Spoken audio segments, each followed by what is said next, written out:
Hi, welcome to my mini-series on understanding and preventing heart attack.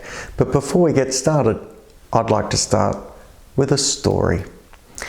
That story was from way back in 2005. It was on a weekend day. I was heading to work and there happened to be a fun run in progress as I was driving. I noticed there was a commotion, in fact an ambulance, and people gathered. I thought there must have been a problem, so I stopped to offer assistance. I am a doctor after all. It turned out that a man in his early 50s, one of the participants of the fun run, had literally had a heart attack and had dropped dead by the side of the road. Obviously there were two ambulance officers in attendance. There was a fun runner who was a doctor and one who was a nurse who'd also stopped to offer assistance, and myself. We worked on this man and we were able to get his heart beating again. We got him in the back of the ambulance, he got to the local hospital and received a life-saving stent. Now, his story was so notable that he made the front page of the local newspaper just a couple of days later. And of course, not wanting to be too proud, I took that newspaper into work to show the staff what I had been involved with over the weekend. After all, it was a really good outcome. My secretary, however, was quick to point out I'd seen the very same man some 18 months earlier. I was shocked. I went back and looked at the notes and I had reassured this man after a treadmill test that everything was okay.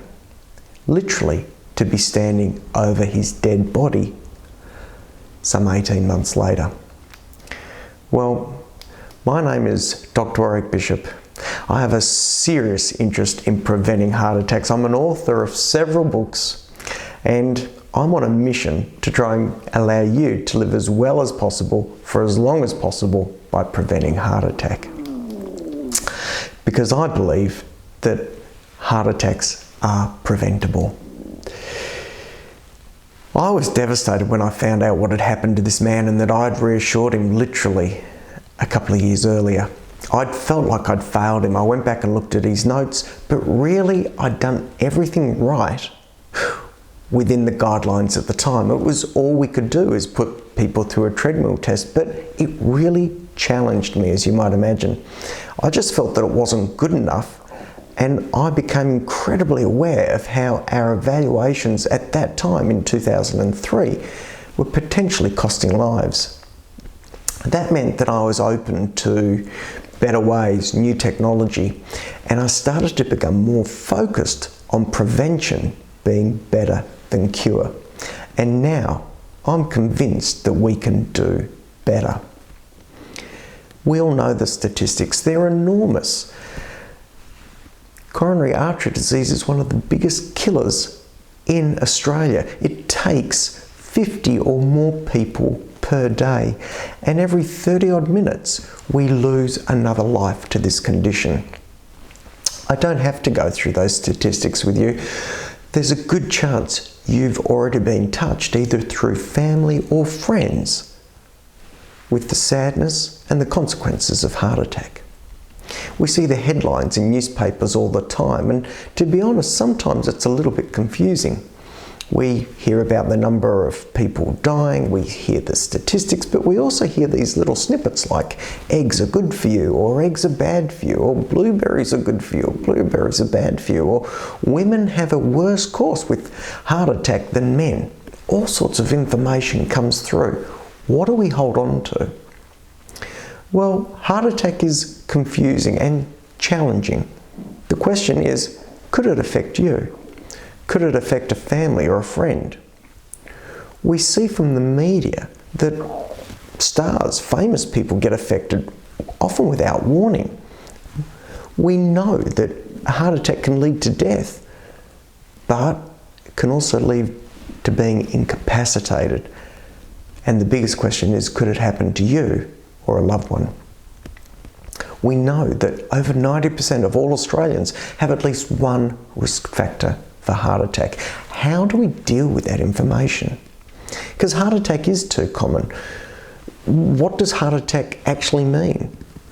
what are the significance of an elevated cholesterol or a raised blood pressure or a smoking history or even a family history for that matter? And why do heart attacks appear to occur out of the blue? The fun runner whose story I told you, that man put on his sand shoes that morning feeling well. He was looking to run 10 kilometers. He didn't feel like someone who was going to drop dead by the side of the road during his run. The question I think we need to keep asking is, can we prevent heart attack? And I believe we can. So my goal is to help you to live as well as possible for as long as possible by avoiding unexpected heart attack. Because what I've realized after doing this for years is that people can look fit and well on the outside, but still have a heart attack. You've heard those stories. Man walks out of the gym, obviously looking fit and well, has a heart attack and dies. The fun runner who looked fit and well until the moment. I realized that the way we currently deal with evaluating risk is a bit like rolling a die, and I think our lives are more important than to gamble. And I also realised there's a lot of confusion about what the right thing to do is, what cholesterol means, should we be on cholesterol lowering tablets? These are things that are really important and hold us back. I'd go so far as to say there are 3 secrets to unwrapping and dealing with those issues. One is that technology has changed the way we undertake traditional risk assessment. But not everyone knows about that technology. We know that there are doctors who are just not familiar with using this technology, and that makes sense. When a new tool becomes available, it takes a little while to get used to it. And the last secret is, for you to get the best results, you need the best support, and that includes information and education. Because our current paradigm is what we call a risk calculator, and that takes characteristics or details around an individual and puts them into a risk calculating calculator.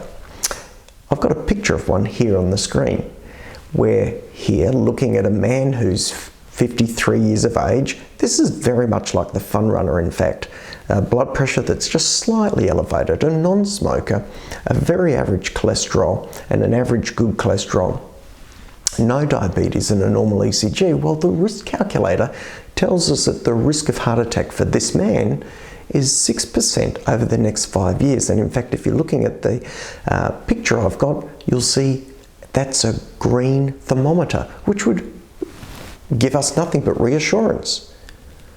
But if this was the risk calculator I'd used for my fun runner in 2003, it was wrong. So what I want to do is talk about how we can do better, and what I want to do is share with you who gets the best advice. I want to discuss with you the sort of testing and thinking that is currently used routinely by NASA astronauts and presidents of the United States in America, and why wouldn't you be interested to find out if that was appropriate for you?